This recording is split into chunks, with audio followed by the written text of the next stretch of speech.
guys, what is up? This has been Falcon's Media Corner and welcome back to another movie review, aka After Us All. And today I'm going to be talking about the 2020 war action horror movie known as Shadow in the Cloud. Now, Shadow in the Cloud, this was directed by Roseanne Liang, and this was also written by her along with another co-writer known as Max Landis. And this tells the story of this female World War II pilot named Maud Garrett, played by Chloë Moretz, who gets accompanied with a bunch of other soldiers who are on the this warplane known as B-17 Flying Fortress.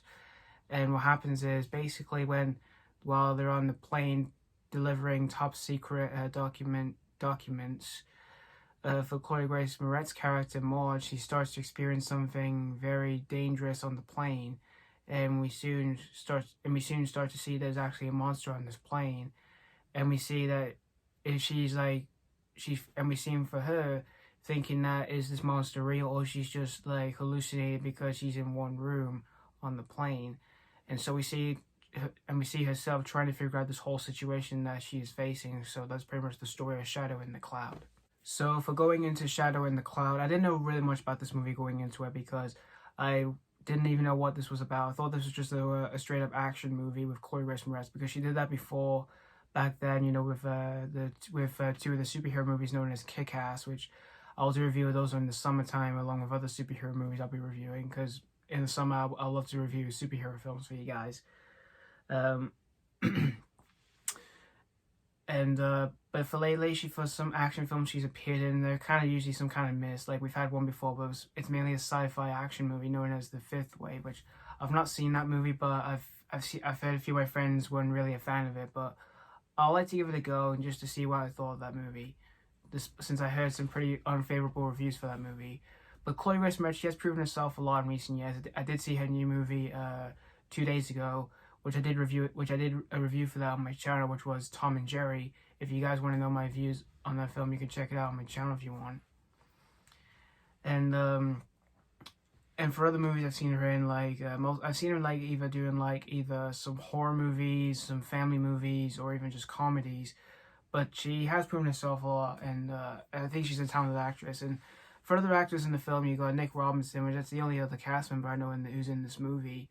Nick Robinson from Jurassic World and Love, Simon. I've already did a review of Love, Simon, which you can check out my review for that movie, which I did that with one of my best friends, Trish. You can guys check it out on my channel as well if you want to know my views on them. If you want to know my views on that movie. And for the other cast members, I wasn't really familiar with. I'm just mainly familiar with Chloë Moretz and Nick Robinson, which they had both worked on a project before, which was The Fifth Wave, which I already mentioned before. And the director, I wasn't familiar with the director. And before seeing the movie, I decided to see the trailer what this movie was really about. And I heard this is a war film, but it's both a mixture of being an action movie as well as being a horror movie, because there's involves a monster or creature of sorts in this movie. And we see protagonist Chloë Moretz going up against this monster that's attacking the plane. And so I watched this movie this morning, and this movie, it was mildly enjoyable, although it got a bit too silly for me for the most part, because some of the action sequences in this movie, there are passable ones. I mean, they're not breathtaking or anything. There were some ones that I didn't mind. They were kind of for me, but there was one that kind of broke the laws of gravity, because for one scene in the movie, but it's in the trailers, by the way, so this is not a spoiler. But if you have seen the trailer, or if you've not seen the trailer, I'm about to warn you. So, there's a scene in the movie where we see Maud, who was played by Chloë Moretz. We see her on the plane. She ends up falling out of the plane when she's dangling, when she gets her something on her, near her hands caught on something, and she falls out of the plane, and then she goes through an exploded plane that's just been destroyed, and then it blows up again, and then she just swoops up and then just bangs on the plane.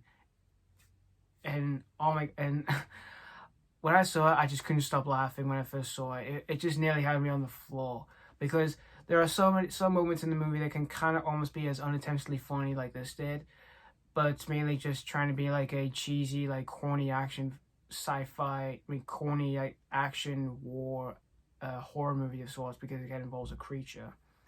But the effects on the creatures in the movie, they weren't bad. They were pretty solid enough. They were kind of decent for the most part, and they weren't like atrociously awful like any of the kind of like monster creatures we've had before in recent years. But for the effects of these monsters, they weren't bad enough. They were fine for the most part. And for the acting in the movie, Chloë Moretz, she pulls it off as usual. She was pretty solid enough for her performance. I thought she was good. And for other performances, they all did a pretty solid performance. Which, when we see the other crew members who are on the plane with Chloë Moretz's character, Maud, we kind of figure out, we kind of hear them figuring like if like she's lying, or she's just like hallucinating, or she's just experiencing some visions or something. When we see her on the bottom of the bottom of the plane, and then she's seeing like this kind of like dark shadow sorts in the skies of the clouds until something attacks her, and we see them like figuring like she's just hallucinating, or she's just having visions or anything like that.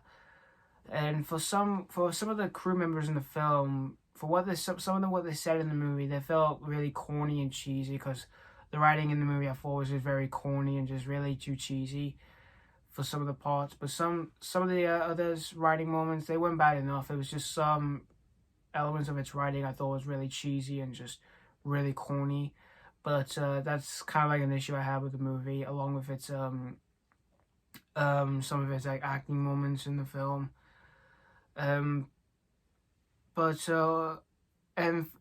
despite the film being pretty short as well, it's only like an hour and 23 minutes. I felt like it could have been a little bit longer, instead of being, just kind of cut short, when we just see, a woman who's a female pilot on this plane experiencing something serious that's like haunting this plane, and then basically there's some big action, explosive moments in that. But nonetheless, Shadow in the Cloud, it was mildly enjoyable for the most part, but it's overall just a really silly movie. It's not a terrible movie. There was some enjoyment, but there are some moments that just kind of come off as unintentionally funny, but not as like bad as funny. It just sometimes kind of come off as unintentionally funny, but not being like a serious like bad movie, like any of the bad movies that have done that before. But nonetheless, it was still mildly enjoyable for the most part, but it's just really kind of like silly and almost a bit forgettable for me. But I did see it, and again, I did not hate this movie. So overall, I'm going to give Shadow in the Cloud a C. So yeah, thank you guys so much for watching for my review of Shadow in the Cloud. If you did see the movie, I would like to hear your thoughts of this movie. Did you enjoy this, or did you not really care for this one? So yeah, thank you guys so much for watching, and stay tuned for my next AK After I Saw review. And which, by the way, I will for my upcoming videos or so, like in the coming weeks or so, they'll be all like AK After I Saw reviews, because there are a few films that I do want to check out, so I can kind of get them out of my way. And then one day I might do a video of doing the list of the best of 2020 as well as the worst of 2020, because I would love to do that, to show you how I do that on my channel. But there are a few other films of last year I do really want to see, and then see some new films that were released this year that I'll still need to check out. So just to remind you guys. So yeah, thank you guys so much for watching, and stay tuned for my next review. And this has been Callan's Media Corner signing off.